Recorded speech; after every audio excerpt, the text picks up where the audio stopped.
काफी समय पुरानी बात है। एक बाबा अपने शिष्य के साथ जंगल से होकर जा रहे थे। तभी उनकी नजर डाकुओं पर पड़ी। बाबा ने डाकुओं को देखकर अपने शिष्य चूचू से कहा, ओह चूचू, आगे से तो डाकू आ गए हैं, ये हमें जिंदा नहीं छोड़ेंगे, अब क्या करें? इतने में डाकू बाबा के और उसके शिष्य के और भी पास में आ जाते हैं। हा हा हा, बुढ़े, तुम्हारे पास जो भी है वो निकाल दो। डाकू भाई, हमारे पास कोई रुपया पैसा नहीं है, हमें जाने दो। हा हा हा, तुम्हारे पास धन नहीं है? इन भोली बातों से और सादा भेष से तुम किसे धोखा दे रहे हो बाबा? मैं सब जानता हूँ कि तुम्हारे पास धन है, और अगर मान लो कि तुम्हारे पास धन नहीं भी है तो तुम्हारा ये शिष्य तो है ना, ये तुम्हारे घर जाकर धन ले आएगा। हा हा हा हा। डाकुओं ने बाबा को एक पेड़ से बांध दिया। फिर उनके सरदार ने बाबा के शिष्य से कहा, अब तू झटपट घर जाकर सोने की 1000 मुद्राएं ले आ, वरना तेरे गुरुजी को यहीं पर जला देंगे।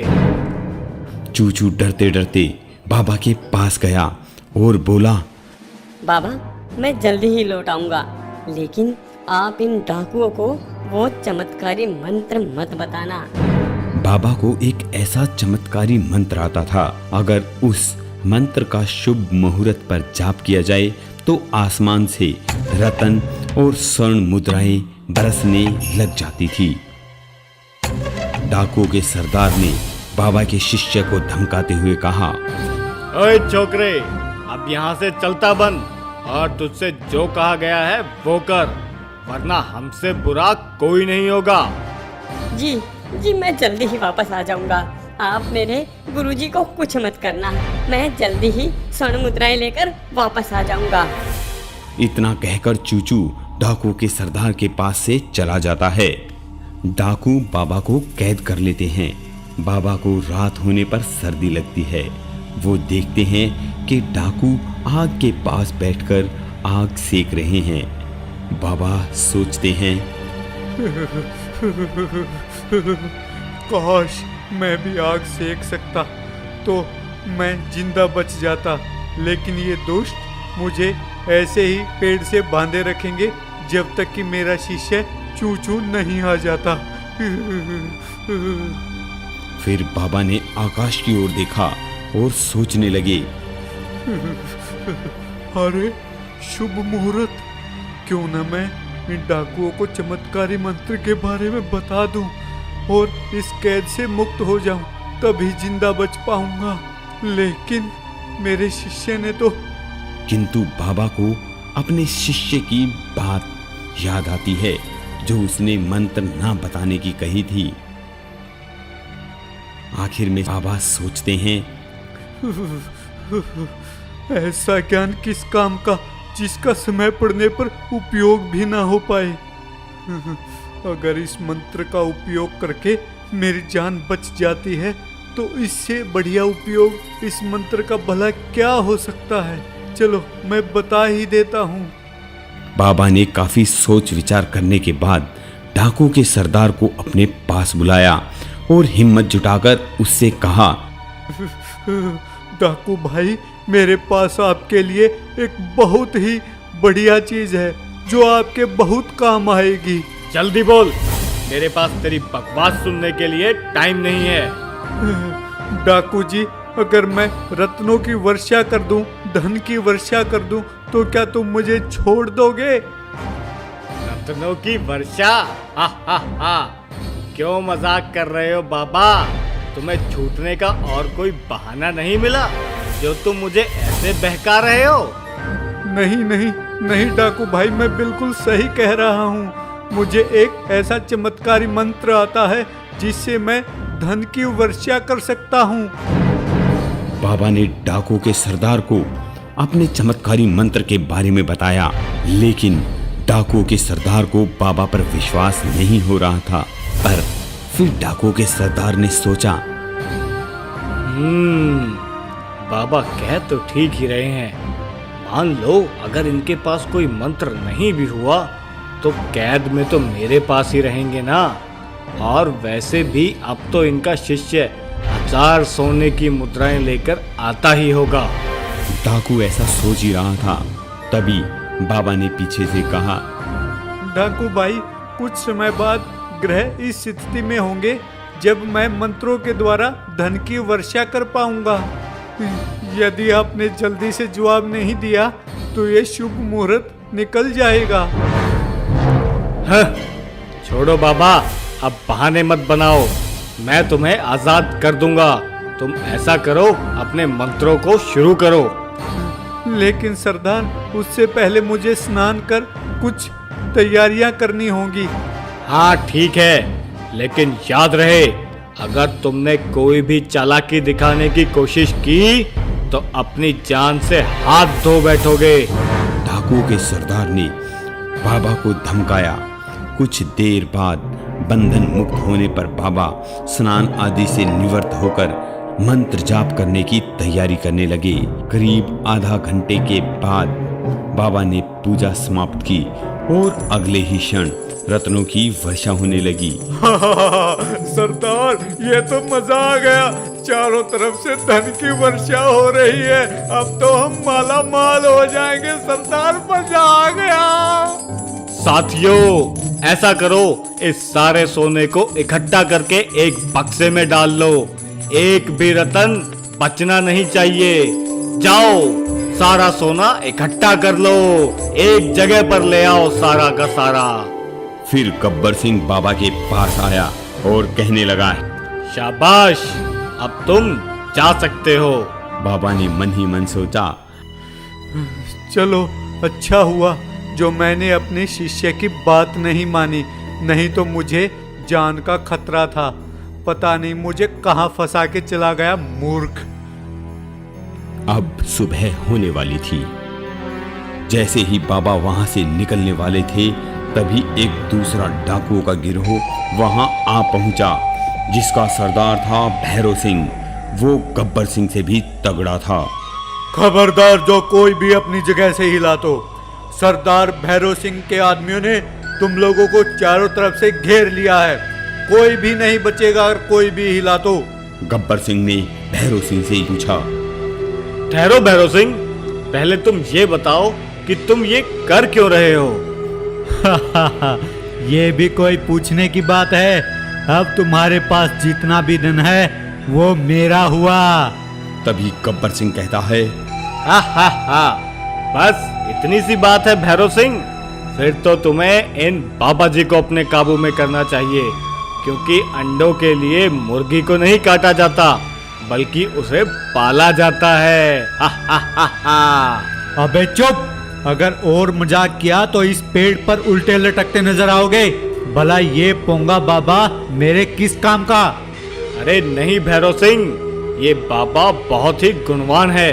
इन्हें एक ऐसा मंत्र आता है जिससे आसमान से हीरे और मोती बरसते हैं। हमें ये सारा धन इन्हीं की बदौलत तो मिला है। भैरव सिंह कुछ देर तक सोचता रहा, फिर उसने निर्णायक स्वर में कहा, तो ठीक है, हम तुम्हें छोड़ देते हैं, लेकिन इस बाबा को हम अपने साथ ही रखेंगे।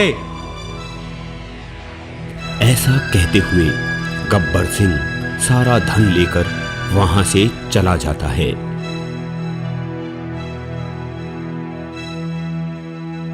फिर वह बाबा की ओर मुड़ा।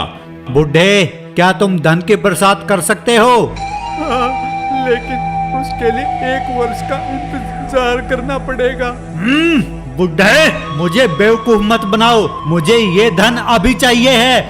जी सरदार, मुझे माफ कर दीजिए, लेकिन अब मैं धन की वर्षा नहीं कर पाऊंगा, क्योंकि यह मंत्र सिर्फ एक विशेष मुहूर्त पर ही काम करता है, जो कि अब 1 वर्ष बाद ही आएगा। बाबा ने दयनीय स्वर में भैरव सिंह से कहा। यह सुनकर भैरव सिंह का पारा 7वें आसमान पर जा पहुंचा। झूठे ढोंगी, अब तुम मेरे हाथों से नहीं बचोगे। उसने जैसे ही पंडित जी को मारने की कोशिश की, तभी पंडित जी रोने लगे, चीखने लगे और बोले, भगवान के लिए मेरा विश्वास कीजिए, यह सिर्फ एक विशेष मुहूर्त में ही हो सकता है, नहीं तो मैं आपके लिए भी धन की वर्षा करवा देता। हमसे ही चालाकी। कहते कहते पंडित जी रोने लगे और साथ ही सोचने लगे, काश मैंने अपने शिष्य की बात मान ली होती तो आज मेरी जान बच जाती। किंतु भैरव सिंह को उस पर रहम नहीं आया और भैरव सिंह ने बाबा का टेटुआ दबा दिया। बाबा कुछ देर छटपटाकर ईश्वर को प्यारे हो गए। उसके बाद भैरव सिंह बोला, जल्दी चलो, उन कुत्तों का पीछा करते हैं जो हमारी आंखों में धूल झोंक कर भाग गए। अभी वो ज्यादा दूर नहीं गए होंगे। इस बूढ़े को हमारे पास छोड़कर सारा धन लेकर भाग गए साले। डाकू भैरव सिंह तेज गति से उस दिशा में चल पड़ते हैं जिस दिशा में डाकू गब्बर सिंह गया था। कुछ दूर चलने पर उन्हें डाकू गब्बर सिंह का दल दिखाई देता है। फिर उन दोनों दलों में घमासान मुठभेड़ होती है। डाकू भैरव सिंह का दल डाकू गब्बर सिंह से अधिक ताकतवर था। जल्दी ही भैरव सिंह के दल ने डाकू गब्बर सिंह के दल का सफाया कर दिया, पर सफाया करते करते डाकू भैरव सिंह के भी सारे आदमी मर चुके थे और उधर सिर्फ डाकू गब्बर सिंह खड़ा था। इधर से डाकू भैरव सिंह बोलते हैं, अब ये सारा धन मेरा हुआ। ये सुनकर डाकू गब्बर सिंह भी बोला, भैरव सिंह, मैं तुझे ये रतन ऐसे ही नहीं ले जाने दूंगा। इसके लिए तुझे मुझसे लड़ना पड़ेगा। अबे छुछंदर, तुमसे लड़ना कौन सी बड़ी बात है। देखो भैरव सिंह, अब तुम्हारा सारा दल मारा जा चुका है और मेरे भी सारे आदमी खत्म हो गए हैं। अब हमारा लड़ने से कोई फायदा नहीं। बेहतर यही होगा कि अब हम इस माल को आधा आधा बांट लें। गब्बर सिंह और भैरव सिंह दोनों की आपस में सलाह हो गई। भैरव सिंह कुछ देर तक सोचता रहा, फिर दोनों ने आपस में मित्रता करने का संकल्प लिया और खजाने को एक पेड़ के तने के पास छुपा दिया। तभी डाकू भैरव सिंह कहता है, अरे दोस्त, मुझे बहुत भूख लगी है, चलो कुछ खा लेते हैं। इतने बड़े खजाने की रक्षा के लिए हम दोनों में से किसी एक को तो यहाँ पर रहना ही चाहिए। तो ठीक है, तुम खाना लेकर आओ, मैं यहीं रुकूंगा, जल्दी आना। गब्बर सिंह भोजन पानी की व्यवस्था करने चला गया। अब भैरव सिंह अकेला रह गया। उसने सोचा, क्यों ना मैं गब्बर सिंह को मारकर इस खजाने का अकेला ही मालिक बन जाऊं।